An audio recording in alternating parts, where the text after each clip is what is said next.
ఈరోజు పొంగల్ చేసి చూపిస్తాను చూడండి. దానికి కావాల్సిన పదార్థాలు బియ్యం ఒక గ్లాస్ తీసుకున్నాను నేను. ఇంకా జీడిపప్పు ఆప్షన్ అనమాట, మీ ఇష్టం, వేసుకుంటే వేసుకోండి లేకపోతే పర్వాలేదు. ఇంకా జీలకర్ర మిరియాలు కచ్చాపచ్చాగా దంచేసుకోండి, బాగుంటుంది. కరివేపాకు, సాల్ట్, ఇంగువ, నెయ్యి. ఇప్పుడు ఈ ఒక గ్లాస్ రైస్ తీసుకున్నాము కదా, మామూలు ఒక గ్లాస్కి 2 గ్లాసు నీళ్ళు పోస్తాం కదా. పొంగల్ కాబట్టి ఇంకొంచెం ఎక్స్ట్రా వేసుకోండి, 2.5.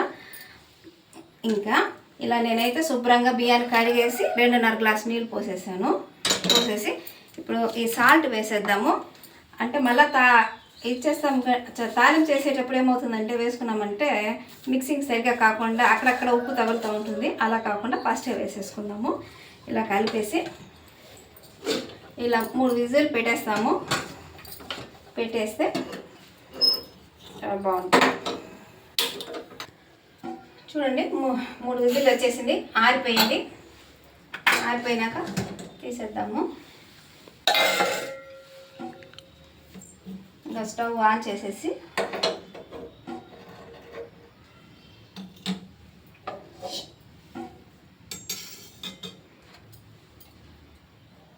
నెయ్యి వేసుకుందాము.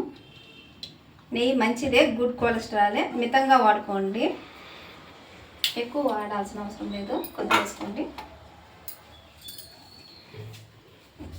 ఇది సిమ్లో పెట్టుకునేసేయండి. నెయ్యి కదా తొందరగా ఇదైపోతుంది, జీడిపప్పు కూడా మాడిపోతుంది కాబట్టి సిమ్లో పెట్టుకోండి. ఇది తిరుపతిలో మేము రామాలయంకి వెళ్ళాము. అక్కడ ఈ ప్రసాదం ఇచ్చారనమాట, చాలా బాగా నచ్చింది మాకైతే.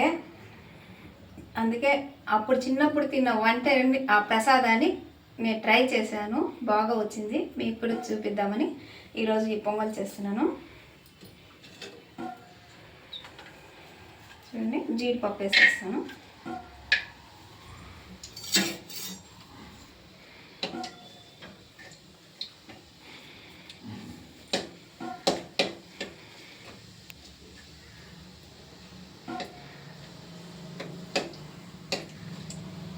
ఇంకా ఈ జీలకర్ర మిరియాలు కూడా వేసేద్దాము. కరివేపాకు అని ఇంగువ అన్నీ వేసేద్దాము. వేసేసి ఇలా ఫ్రై చేసుకొనేసి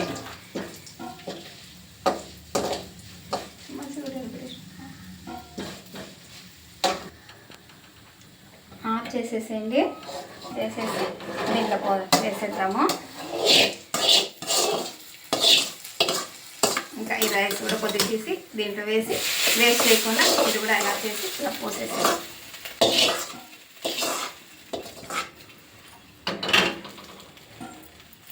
మా నెయ్యి కదా బాగా వాసన వస్తుంది, ఇప్పుడే తినేవాళ్ళు అనిపిస్తుంది నాకైతే. కానీ దేవుడికి పెట్టి నైవేద్యం చేసాక తింటాం. మీరు కూడా చేసుకొని తినండి.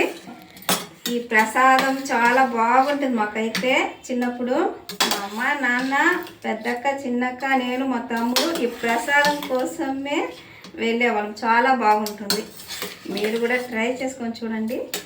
రామాలయం ప్రసాదం అంటున్నాము కదా, అది చూసి నేర్చుకున్నాము కదా.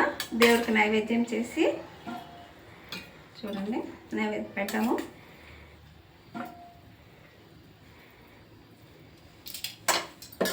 చూడండి, అంటే మేము అక్కడ తిన్నాం కాబట్టి ఇది రామాలయం ప్రసాదం అని నేను చెప్తున్నాను. ఇది మీరు ట్రై చేసి చూడండి ఒకసారి.